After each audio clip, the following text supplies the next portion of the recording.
자, 이 챕터 69 쟁의행위 일반에 대해서 살펴보도록 하겠습니다. 자, 우리 쟁의행위 드디어 이제 종전 시간까지 단체 협약에 대해서 살펴보셨잖아요. 단체 협약.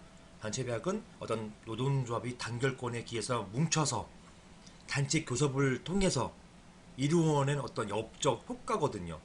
그런데 단체 교섭을 체결하지 단체 교섭을 했음에도 불구하고 단체 협약을 체결하지 못할 때 이때 이제 행동으로 보여줘야 되는 것입니다. 단체 행동권인데요. 단체 행동권의 일환으로서 쟁의행위가 있는 것입니다. 자, 쟁의행위 보시려면 먼저 우리 그 법조문부터 보실 텐데요. 법조문에 이런 쟁의 관련해 가지고 두 개의 조항이 있어요. 보시는 것처럼 제 노조법 제2조입니다.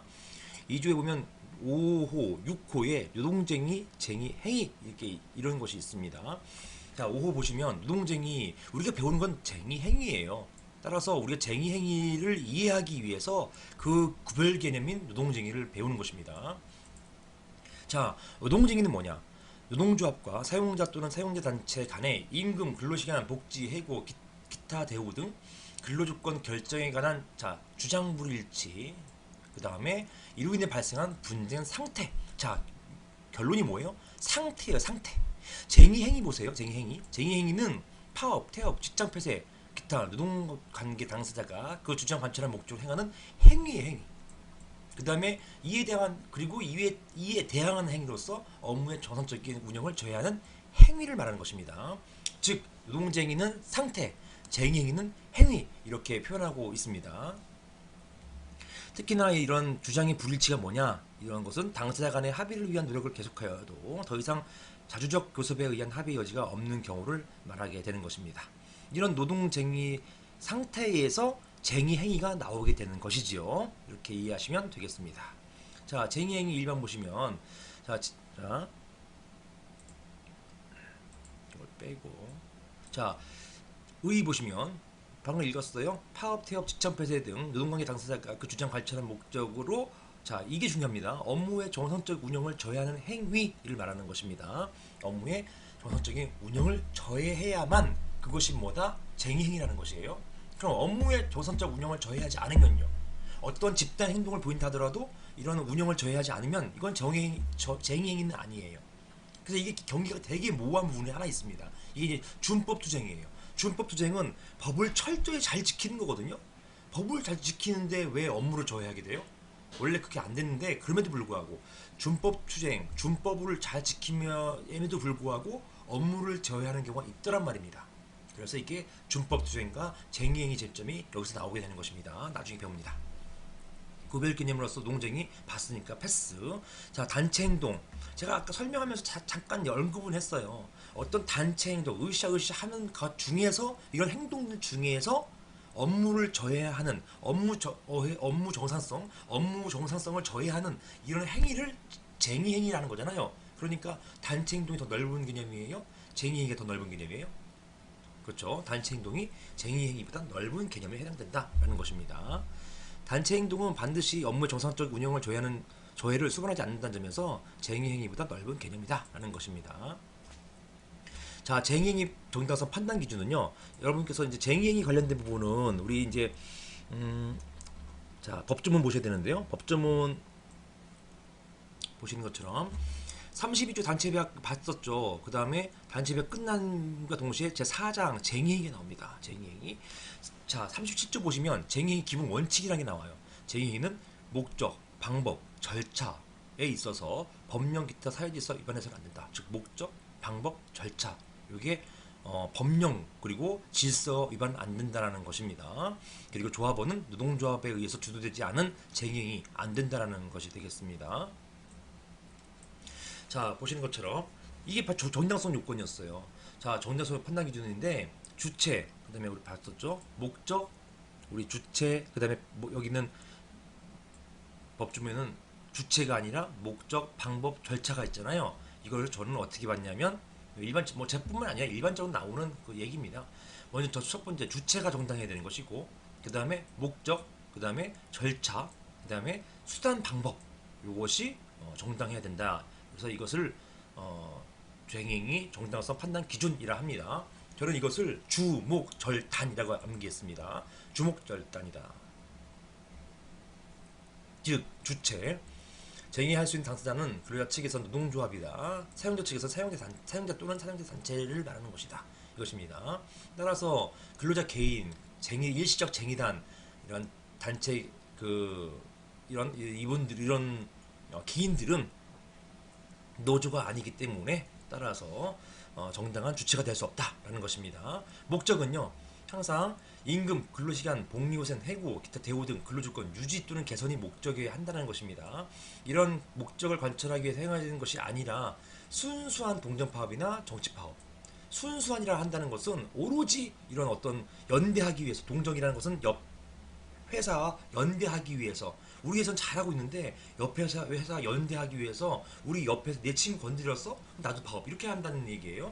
또는 정치파업, 순수한 정치파업, 어떤 노조법 통과하기 위해서 우리는 이걸 위해서 국회를 압박하기 위해서 파업한다. 이거 안 된다는 것입니다. 이런 것은 쟁의행위가 안 되는 것입니다.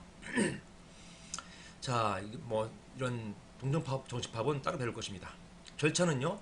자, 아무리 목적이 타당하고 주체가 정당한다 하더라도 쟁의행위 절차를 반드시 거쳐야 된다는 것이에요. 쟁의행위 거치기 위해서는 찬반 투표해야 된다는 것입니다. 이런 것도 있잖아요. 이런 것들 절차 반드시 거쳐야 된다는 것이에요. 자, 이런 것들 쟁의행위는 어떤 대화가 안 될 때 최우선으로서 행해져야 되는 것이고요. 그 다음에 민주적 의사결정 절차를 거쳐야 된다. 조합원 찬반 투표를 거쳐야 된다. 이런 것을 말하는 것입니다. 자, 수단은요. 여기에 방법 옆에 쓰세요. 방법 또는 시간, 수단, 방법, 시간 다 포함한 것입니다. 이런 수단의 정당성, 방법의 정당성 또는 시간상의 정당성, 이건 평화의무 위반할 때 다시 할 것입니다. 시간, 수단, 방법의 정당성, 이것도 다 여기 포함되는 것입니다. 쟁의행위는 업무의 정상적인 운영을 저해하는 행위이고 파업 등 집단적인 노무 제공 거부 또는 직장 폐쇄 등이 있습니다. 따라서 정상적 업무를 운영하면서 시위적 단체 행동하는 것, 이걸 준법 투쟁이라고 하는 것이고요. 이것은 근로관계를 전국적으로 종료시키기 위한 총사직은 기본적으로는 행위라 볼 수 없는 것이에요. 하지만 판례는 준법 투쟁도 쟁의행위로 인정하고 있습니다. 이건 학설이에요. 기본적으로. 그리고 여기에 수단의 정당성은 폭력행위 사용하지 말라는 것이에요. 폭력행위 사용하지 말라. 이건 말하는 것입니다. 이런 것을 말하는 것입니다. 쟁의 종류는요. 근로자 측의 쟁의행위는 우리 많이 보던 것입니다. 파업. 그래서 여러분들 그 어떤 설문 보면은 질문할 때 그 문제가 쟁의행위라는 표현을 쓰는 때도 있고요. 어떤 때는 파업이라고 쓸 때도 있습니다. 그냥 같이 쓰셔도 괜찮아요. 하지만 가급적이면 통일시키라는 것 말씀드리고 싶습니다. 쟁의행위 썼다가 그 다음 파업했다가 쟁의행위 썼다가 한 답안지 안에 쟁의행위 파업 번갈아 쓰지 말라는 거예요. 파업 의미로 쟁의에 쓰는 거 괜찮습니다. 하지만 둘 다 섞어 쓰지 말라는 얘기예요. 파업은 사용자에게 압력 가해서 근로자의 주장 관철하고자 하는 실력 행사를 말하는 것이고요. 태업은요, 이건 일을 안 하는 거예요. 일을 작업 능률 저하시키거나 근로를 불완전하게 제공하는 것, 불량품 만들어버리는 것입니다. 자, 이것이 태업이라고 하는 것이고, 준법 투쟁 별도로 배우겠지만 근로자들이 그들을 주장 관철하기 위해서 노동관계 법령을 엄격히 준수한다는 거. 나는 연차휴가 규정이 있으니까 나는 우리 택시회사 가장 수익이 나고 바쁜 때인 추석, 설, 명절 때 집단적으로 연차휴가를 써가지고 연차휴가 쓰라고 해놨잖아요, 그죠? 연차휴가 써가지고 회사를 마비시키는 거 이런 것들 준법 투쟁이거든요. 하지만 그럼에도 불구하고 쟁의행위로 볼 수 있겠다라는 것입니다. 법률 정한 근로자 권리를 동시에 집단적으로 행사하는 것 이런 것을 말하는 것입니다. 판례는 이것을 쟁의행위로 파악하는 것이 일반적 경향이 되겠습니다.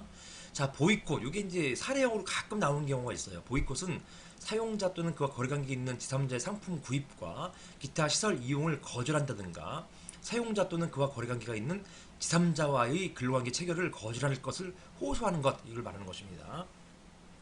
제3자 근로관계 체결을 거절할 것을 호소하는 것, 이런 것들, 이런 것들이 있습니다.